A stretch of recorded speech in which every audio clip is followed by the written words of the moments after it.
지금 나오고 있는 도시재생 프로젝트에 대한 설명을 드리게 되면 몇몇 가지만 여러분들에게 즉시 이제 적용이 가능하실 거예요. 가장 먼저는 뭐냐면 시니어들의 주택을 어떻게 하든지 수익성 있는 걸로 바꾸려다 보니까 국가가 여러 진행을 합니다. 가장 먼저 진행했던 건 뭐냐면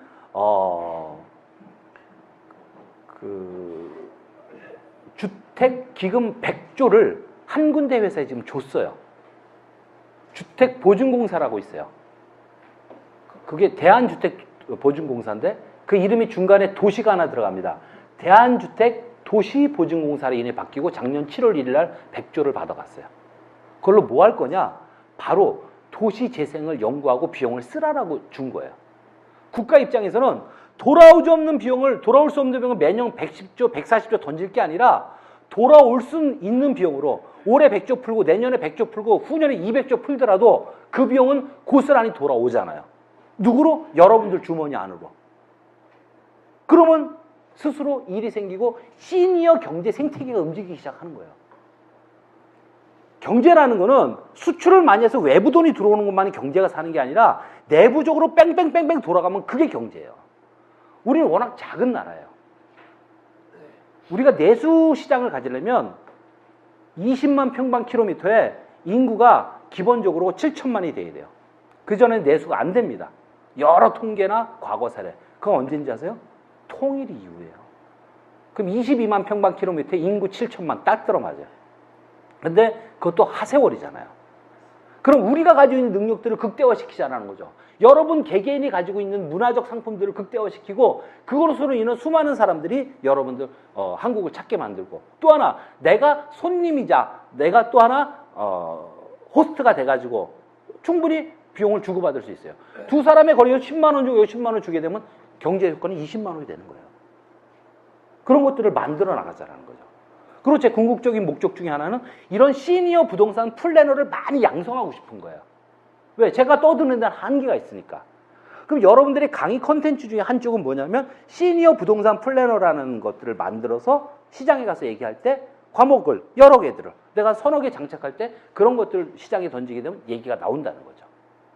그걸 어떻게 쉽게 그 다음에 간단하게 풀어줄 수 있을까가 고민이에요. 그래서 저희가 지금 부동산에 관련된 많은 것들을 촬영해서 무료로 세상에 배포하는 작업을 시작을 하려고 합니다.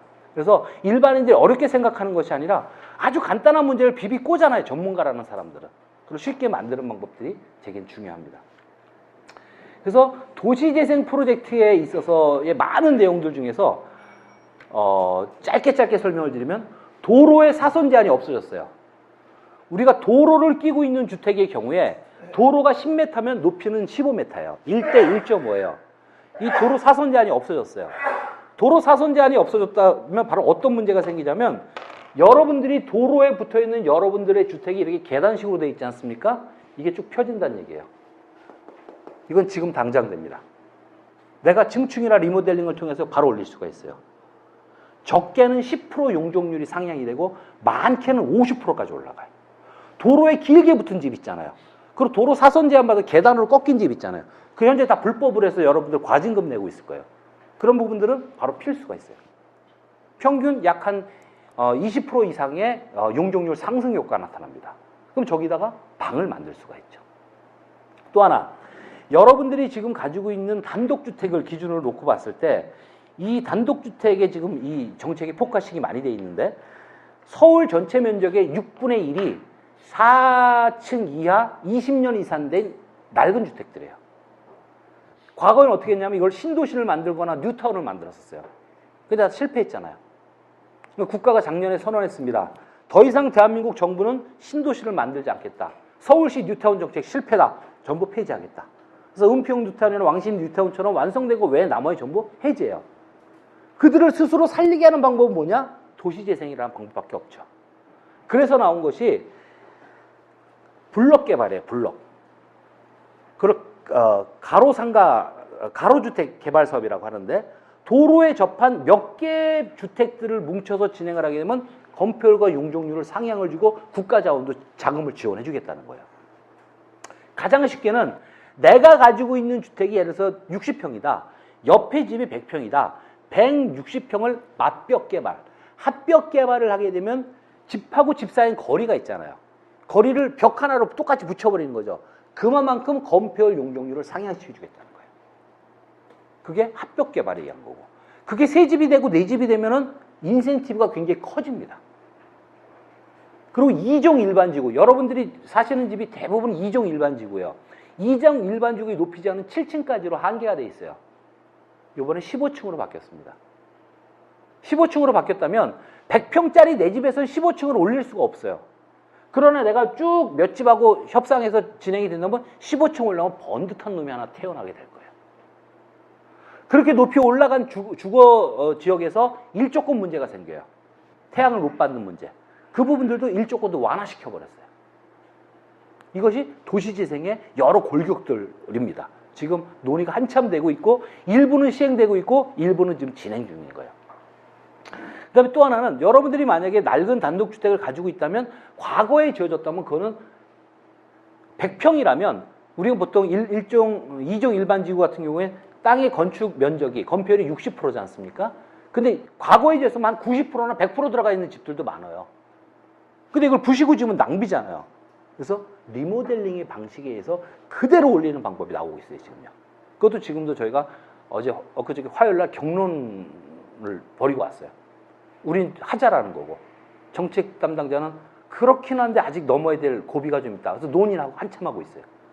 그 다음에 내 땅하고 남의 땅하고 이렇게 붙어 있는데 내 땅이 지그재그로 이상하게 생겼잖아요. 옆에 땅도 그럼 같이 이상하겠죠. 근데 그 땅을 필려면 법적으로는 매매를 하거나 교환을 해야 돼요. 현재 법률상.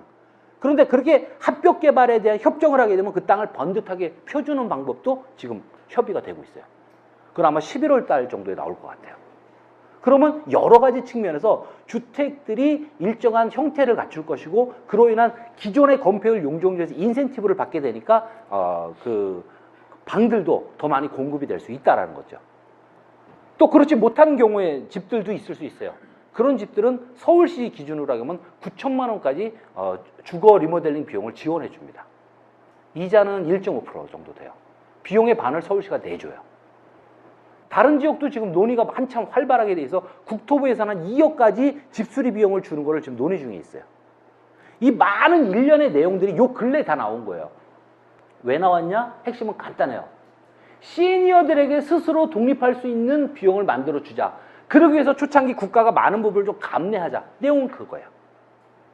그래서 이것들을 시장에 퍼뜨리고 논의되게 된다면 좋을 것이고 가장 먼저 정보를 접한 사람들은 이제 방법을 먼저 찾으니까 아무래도 도움이 될 수 있다고 생각을 합니다.